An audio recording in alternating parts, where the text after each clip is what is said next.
मुंबई से अनूप का प्रश्न है कि मेरी उम्र 28 साल है। मेरे पेरेंट्स मुझे शादी करने के लिए फोर्स कर रहे हैं। मेरी शादी करने की इच्छा नहीं होती। अपने पेरेंट्स की मेरे प्रति जो चिंता है उसे मैं समझ सकता हूँ और मैं उनकी बात मानना भी चाहता हूँ। पर मुझे लगता है कि शादी के इस विषय पर मैं ही क्लियर नहीं हूँ, कंफ्यूज हूँ। तो प्लीज मेरे इस कंफ्यूजन को क्लियर करें। हेलो एवरीवन, मैं सुमिता श्रीतारा स्कूल ऑफ वेलबींग से। अनूप के इस कंफ्यूजन पर क्लैरिटी देने के लिए मेरे साथ हैं श्रीतारा की फाउंडर और relationship expert Shanti Pahwa, retired associate professor, Delhi university. Over to Shanti ma'am. भले ही ये प्रश्न अनूप ने पूछा हो, पर जानती हूं कि ये प्रश्न हजारों लड़के लड़कियों का हो सकता है। देखो, ये जो शादी का जो मामला है, ये कोई इच्छा की बात नहीं है। जैसा कि अनूप का कहना है कि शादी करने की मेरी इच्छा नहीं होती, इसको हमें बुनियादी जरूरतों के कॉन्टेक्स्ट में और नेचर के कॉन्टेक्स्ट में देखना होगा, समझना होगा। यंग लड़के लड़कियां नेचर के इस मोस्ट नेचुरल और महत्वपूर्ण पहलू को देखे बिना ही कह देते हैं कि मुझे तो शादी करनी ही नहीं है। देखो सुमिता, कुछ चीजें जो नेचर के हिसाब से हैं वो बदलती नहीं है। लड़के लड़कियां 15-16 साल में ही जवान हो जाते हैं नेचर के हिसाब से, तो then they need proper sex. हम कह सकते हैं कि सेक्स हमारी बेसिक नीड है और शादी समाज के द्वारा बनाई गई एक व्यवस्था है। यानी ये एक अरेंजमेंट है और शादी की व्यवस्था के कारण है। और उनमें से एक मुख्य कारण ये है कि हर व्यक्ति की सेक्स की नेचुरल नीड है। सेक्स अगर नहीं मिलेगा तो मन को तकलीफ रहेगी ही। इसलिए सेक्स का प्रश्न ही नहीं उठता, प्रश्न उठता है शादी का। मुझे लगता है कि जब सेफ सेक्स के तरीके निकल आए हैं तो सेक्स तो कहीं ना कहीं मिल ही जाता है। तो यंगस्टर्स का ये भी एक कारण है कि वो शादी करने से मना कर रहे हैं और पोस्टपोन भी कर रहे हैं। हाँ ठीक है, ये एक वे आउट निकाल लिया गया है। अदरवाइज सेक्स तो सभी की बेसिक नीड है। या तो आप सप्रेस करो या फिर इधर उधर इंतजाम करो, जिसमें काफी समय, पैसा और एफर्ट्स लगते हैं। जैसे ही तुम एडल्ट होते हो, बायोलॉजिकली तुम्हें एक हम उम्र साथी की जरूरत होती ही है। और अपोजिट सेक्स अट्रैक्शन भी हमारे अंदर है ही। ये नेचर है। हमारे मन और शरीर के अंदर बदलाव होते हैं और नेचुरली हमें किसी हम उम्र अपोजिट सेक्स का साथ चाहिए ही। हमें अच्छा लगता है किसी का साथ, किसी के साथ बातें करना, साथ मिलकर कहीं जाना, फिजिकल टच करना वगैरह वगैरह। और जब बच्चे अडल्ट हो जाते हैं, फाइनेंशियली भी इंडिपेंडेंट हो जाते हैं, तो अगर वो जॉब के लिए दूसरी सिटी में चले जाएं तो अलग बात है। अदरवाइज वो एक ही घर में पेरेंट्स के साथ रहते हुए, चाहे लड़के हों या हों लड़कियां, फ्रीडम तो पूरी चाहते हैं। उनको अपनी पसंद का खाना चाहिए, रात को लेट तक अपने घर में पार्टीज भी करना चाहते हैं, या कई बार लेट लेट तक लौटते नहीं तो पेरेंट्स को चिंता होती है। एडल्ट होने के बावजूद भी ज्यादातर बच्चे ना तो अपने कामों की, ना ही घर की जिम्मेवारी लेना चाहते हैं। उनका टिफिन बनाने का काम, उनके कमरे की सफाई और कपड़े धुलवाकर प्रेस वगैरह करवाने की जिम्मेवारी भी माँ के ऊपर ही होती है। जबकि माँ की उम्र भी बढ़ रही होती है और एनर्जी लेवल घट रहा होता है। हालांकि ये है तो बोथ वेज ही। मदर्स छोड़ती नहीं है, बच्चे लेते नहीं है जिम्मेदारी। घर की हर सुख सुविधा का लाभ उठाने के लिए वो घर के बच्चे बने रहते हैं और जिम्मेदारी लेने के लिए तैयार नहीं होते। लेकिन कहीं भी बाहर जाना हो या लेट लेट तक पार्टियां करनी हो, तो वहां वो कह देते हैं कि अब हम बड़े हो गए हैं, हमें रोको मत, हमें टोको मत। हाँ, सही कह रही हैं आप। वेस्टर्न कंट्रीज में तो बच्चे एडल्ट होते ही अलग रहकर अपनी जिम्मेदारी ले ही लेते हैं। लेकिन यहाँ अभी भी जब तक बच्चों की शादी ना हो जाए ना, तो बच्चे जिम्मेदारी लेते लेते नहीं है। ना ही पेरेंट्स उन पर छोड़ते हैं। अब यहाँ मेरा एक प्रश्न है आपसे शांति जी। आपने एक ऑडियो में कहा है कि we are here to survive only. तो मन में सवाल उठता ही है कि शादी की जरूरत ही क्या है। लेकिन सर्वाइवल के अलावा भी तो हम बहुत कुछ करना चाहते हैं, करते भी हैं। तो सर्वाइवल के अलावा जो हम करना चाहते हैं वो हमारी चॉइसेस हैं, और चॉइसेस के कॉन्सिक्वेंसेस होते हैं। तो इस तरह से देखें तो शादी करना हमारी चॉइस ही। और शादी करने की चॉइस के कारणों को भी जाना जा सकता है कि आखिर ये शादी की व्यवस्था किस लिए बनाई गई है। एक कारण ये भी रहा ही है कि ताकतवर लोग बहुत सी स्त्रियों को इकट्ठा कर लेते थे, तो कमजोर को कोई स्त्री मिलती ही नहीं थी, जो कि कमजोरों के लिए अस्वाभाविक काम हो गया। तो प्रत्येक को स्त्री मिले, इसलिए ये शादी की व्यवस्था जचाई गई। और फिर इस धरती पर सभी जीव जंतुओं के अंदर नेचुरल इंस्टिंक्ट बच्चे पैदा करने का भी है। मेल फीमेल का एक दूसरे के प्रति आकर्षण का कारण ही यही है कि प्रकृति तुमसे संतान उत्पत्ति कराना चाहती है, और इंसानों में अपने बच्चे के साथ प्रकृति की तरफ से ही एक अलग तरह का जुड़ाव होता है। इसलिए शादी की ये व्यवस्था की गई ताकि बच्चे को वही दो लोग पाल पोस कर बड़ा करें जिन्होंने बच्चे का को पैदा किया है, जिसमें स्वाद भी है और सुविधा भी है।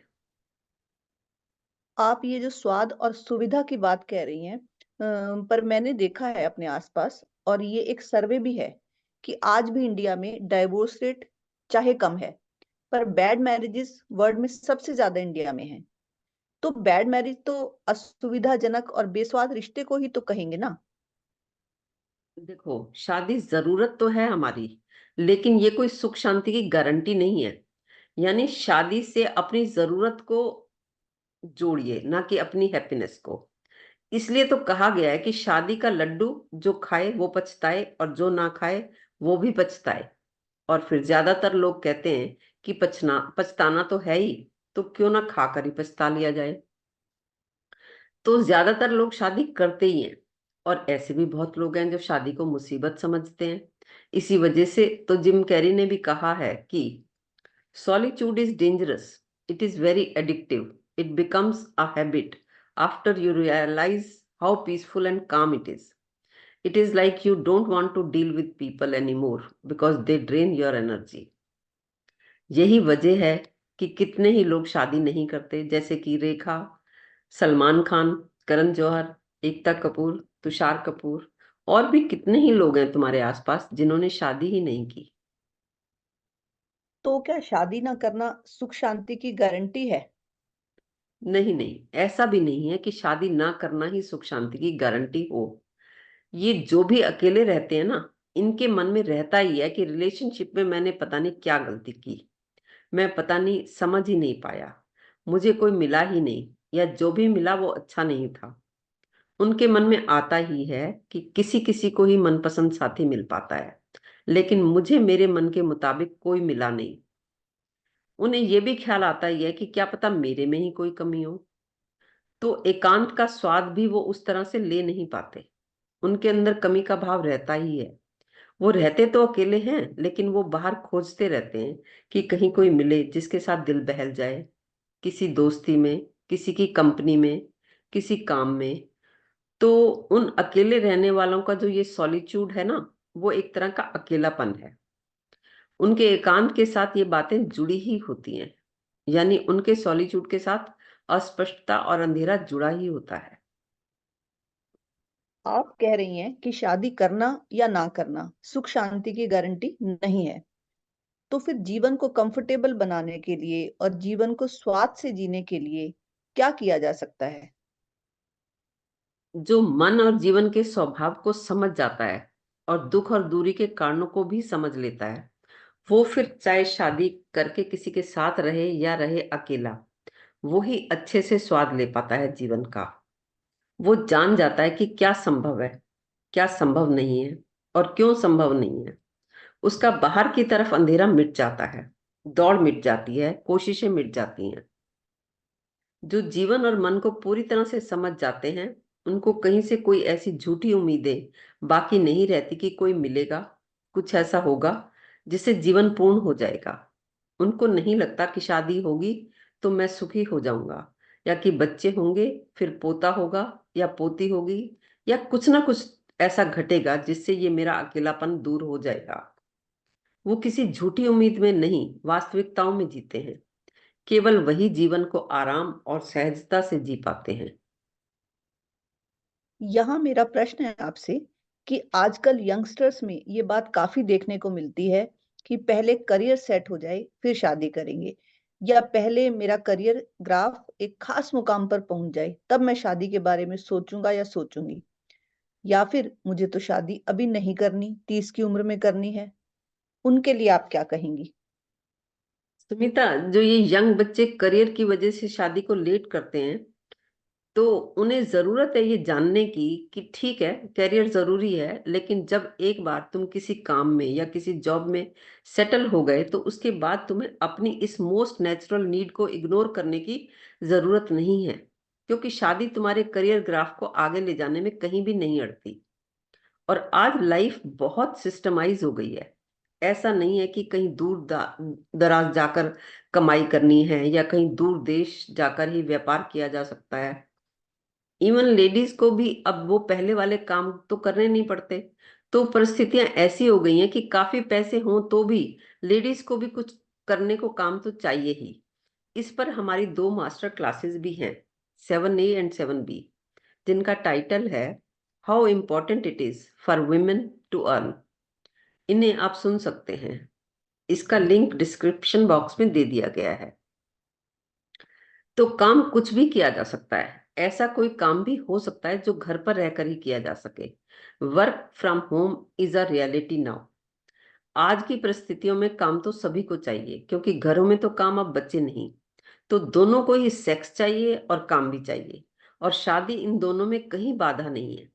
और फिर 2-3 साल में बच्चे भी प्लान किए जा सकते हैं और बच्चों की देखभाल की जा सके। इसलिए दोनों में से कोई एक 4-6 घंटे का कोई काम घर पर रहकर भी कर सकता है। पर बच्चे अक्सर पेरेंट्स से कहते हैं कि क्या फर्क पड़ता है देर से शादी करने से। तो बच्चों को जवाब देना मुश्किल हो जाता है। आपके अनुसार क्या नुकसान है देर से शादी करने के? देखिए, शायद आपका मतलब है कि फायदा क्या है जल्दी शादी करने का। तो सबसे पहला फायदा तो यही होता है कि सेक्स की जो नेचुरल अर्ज होती है, उसे तुम्हें ना तो सप्रेस करना पड़ता है, ना ही उसके लिए तुम्हें अपना टाइम, पैसा और एनर्जी खर्च करके उसका इंतजाम करना पड़ता है। आप घर के कंफर्ट में सेफ सेक्स को एंजॉय कर सकते हैं। ये अलग बात है कि कपल्स की फाइट में सेक्स सबसे पहले भेंट चढ़ जाता है। इन बातों को तो समझा जा सकता है। दूसरा फायदा यह है कि अगर आप फाइनेंशियली इंडिपेंडेंट होने पर और एडल्ट होने के बाद शादी जितनी जल्दी करते हो उतनी ही जल्दी अपने बच्चों से भी फ्री हो जाते हो। यानी काफी यंग एज में आपके बच्चे भी बड़े हो जाते हैं, और फिर तुम अपने काम को 100% दे सकते हो या अपनी इंटरनल ग्रोथ पर भी काम कर सकते हो। जब तुम्हारे बच्चे 14-15 साल के हो जाते हैं तो तुम करीब करीब फ्री हो जाते हो। उसके बाद तुम कंपेनियनशिप को भी एंजॉय कर सकते हो। आज हमने जाना कि असल बात ये नहीं है कि शादी करना ठीक है या ना करना ठीक है। असल बात है जीवन और मन के स्वभाव को समझना और अपनी बेसिक नीड्स को पूरा करते हुए सहज और स्वाभाविक जीवन को जीना।